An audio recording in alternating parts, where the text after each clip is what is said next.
¿Qué cosa significa propiamente el término humanismo? Por sí mismo no debería significar nada malo. No hay nada mejor que defender la humanidad, ¿no? La naturaleza de cada ser humano, el valor que tienen los hombres.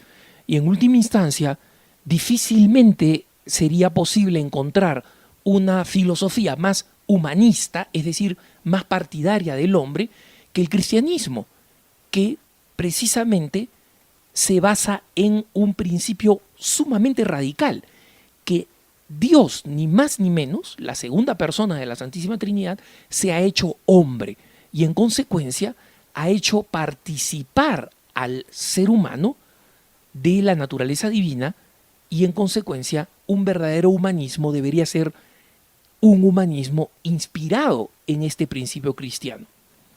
Lamentablemente, por el término humanismo no solamente se han entendido las cosas más dispares y diversas a lo largo de la historia, sino que incluso el término humanismo ha sido justificación de las peores atrocidades que ha contemplado la historia de la humanidad.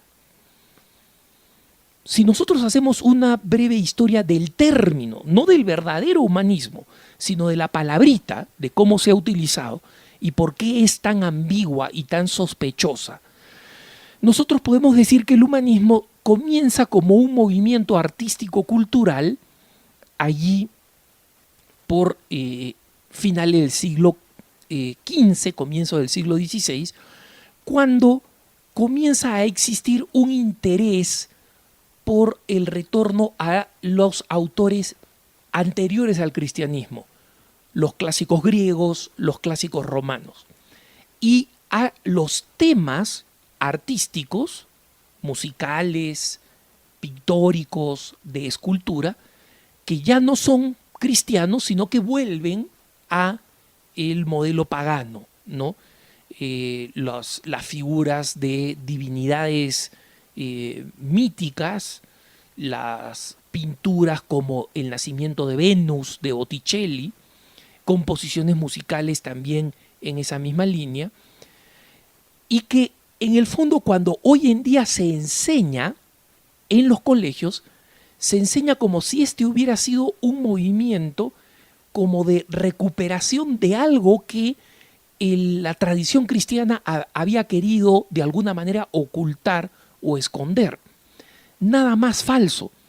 Si hoy en día nosotros tenemos acceso a los clásicos griegos y romanos, es gracias a la tradición cristiana y al cristianismo. Ojo, por ahí no falta algún anacrónico que dice que no, que en realidad los grandes autores clásicos fueron heredados por la humanidad gracias al mundo islámico que se preocupó por ellos y que los tradujo. Eso es absolutamente falso. En primer lugar, los grandes traductores y preservadores de los textos en griego y en latín en el mundo islámico eran cristianos. Y muchos de ellos, cristianos que vivían bajo una mayoría islámica, iraquíes y cristianos etíopes, pero eran cristianos. No nos olvidemos que la biblioteca más grande del mundo, con la mayor cantidad de clásicos, griegos, romanos y otros, es quemada por los musulmanes en Alejandría. En cambio, ¿quién es el primer preservador conocido de los clásicos precristianos en griego y en latín? Casiodoro, el gran discípulo de San Agustín de Hipona, que fundó una pequeña congregación religiosa que lamentablemente no duró mucho en la historia, pero que fundó una congregación religiosa dedicada, entre otras cosas, a preservar a los clásicos. Esos clásicos luego son preservados por los monjes benedictinos que los cuidan de los bárbaros, que justamente son conocidos como bárbaros porque les preocupaba simplemente el oro y destruían todo lo demás que no tenía un valor metálico inmediato. Los bárbaros son culpables de las destrucciones de una cantidad enorme de textos, de obras de arte, etc. Y lo que se preservó fue preservado por el cristianismo. En consecuencia, si nosotros conocemos hoy los clásicos precristianos, es gracias al cristianismo y únicamente gracias al cristianismo. El movimiento humanista, sin embargo, comienza a dejar de ser un movimiento simplemente cultural, estético, para convertirse poco a poco en un movimiento ideológico. Y este movimiento ideológico se comienza a convertir en un movimiento, primero, de autonomía del hombre de Dios, ¿no?, que va a generar lo que es conocido como el deísmo, ¿no? Ya no se cree en Dios presente en la historia, que interviene, nos ama, nos da su gracia, sino que Dios es un motor distante. Y los pensadores de esta teoría son los que van a ir impulsando lo que más tarde sería la Revolución Francesa. Una revolución que, recuerden ustedes, se proclama en nombre de la libertad, la igualdad y la fraternidad, y que fue, sin embargo, una de las masacres más grandes de su época. No hubo nada de igualdad, nada de fraternidad y mucho menos de libertad. Como todos sabemos, la Revolución Francesa termina con el reino del terror de Robespierre. Con el paso del tiempo van a venir filósofos que sostienen que, como Feuerbach, por ejemplo, que dicen que en realidad Dios no es el que ha creado al hombre, sino al revés, el hombre es el que ha creado a Dios y en consecuencia es necesario destruir esta idea, ¿no? Nietzsche,